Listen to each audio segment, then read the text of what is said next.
Hello everyone, welcome back to my channel টপু cooking studio. আজকের পর্বে খুব স্পেশাল একটা রেসিপি নিয়ে হাজির হয়েছে, তা আমি আপনাদেরকে তৈরি করে দেখাবো। আমার স্পেশাল রেসিপির নাম হচ্ছে বাঁধাকপির পাকোড়া। আপনারা যদি এইভাবে বাঁধাকপির পাকোড়া তৈরি করেন তাহলে এইভাবে বাঁধাকপির পাকোড়া তৈরি করলে অনেক টেস্টি লাগবে। আমাদের চ্যানেল নতুন রেসিপি দেখার জন্য অবশ্যই আমাদের চ্যানেলকে সাবস্ক্রাইব করুন। চলুন শুরু করা যাক আমাদের আজকের রেসিপি। আমার আজকের রেসিপির জন্য অলরেডি আমি এক বাটি একটা বোল নিয়ে নিয়েছি, আর এখানে দিয়ে দিলাম 1 বাটি পরিমাণ পানি। আমি এখন দিয়ে দিচ্ছি হাফ কাপের মতো ময়দা। আমি দিয়ে এখন বেটারটাকে তৈরি করতে থাকবো। অবশ্যই বেটারটাকে একটু ঘন ঘন করে তৈরি করতে হবে। এখন আমি এর মধ্যে দিয়ে দিলাম 1 চা চামচ মরিচের গুঁড়া, হাফ চা চামচ জিরার গুঁড়া, দিয়ে দিচ্ছি পর্যাপ্ত লবণ এবং দিয়ে দিব পরিমাণ মতো হলুদ গুঁড়া। এই কয়েকটি মশলা দিয়ে আমি আজকে বেটারটি তৈরি করব। আমি অবশ্যই একটু ঘন ঘন করে বাটারটি তৈরি করে নেব। দেখুন আমার বাটারটা কিন্তু অনেকটা ঘন ঘন হয়েছে।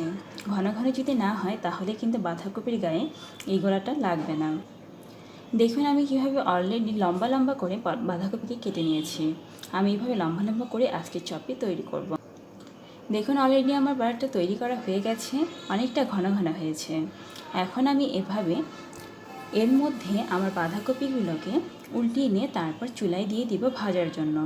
আমি এইভাবে বাঁধাকপিগুলোকে গোলার মধ্যে উল্টিয়ে নিচ্ছি। আমি অবশ্যই লম্বাটি করে বাঁধাকপিগুলোকে কেটে নিয়েছি। এখন আমার ভাজার পালা। এই জন্য অলরেডি আমি চুলায় প্যান দিয়ে দিয়েছি এবং দিয়েছি 1 কাপের মতো সয়াবিন তেল। আমি অবশ্যই তেলটাকে একটু গরম করে নেব। তারপর এভাবে আমি একটা একটা করে সব পাকোড়াগুলোকে প্যানে দিয়ে দিচ্ছি।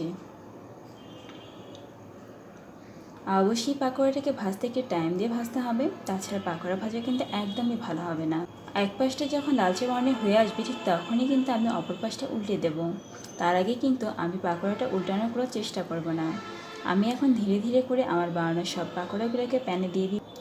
আপনারা অবশ্যই পাকোড়া রেসিপিটা বাসায় ট্রাই করবেন, দেখবেন এই রেসিপিটা খেতে অনেক টেস্টি। আমি ধীরে ধীরে আমার বানানো সব পাকোড়াগুলোকে প্যানে দিয়ে দিয়েছি।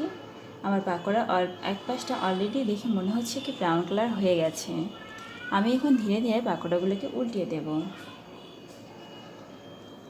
আমি এখন উল্টিয়ে দিচ্ছি।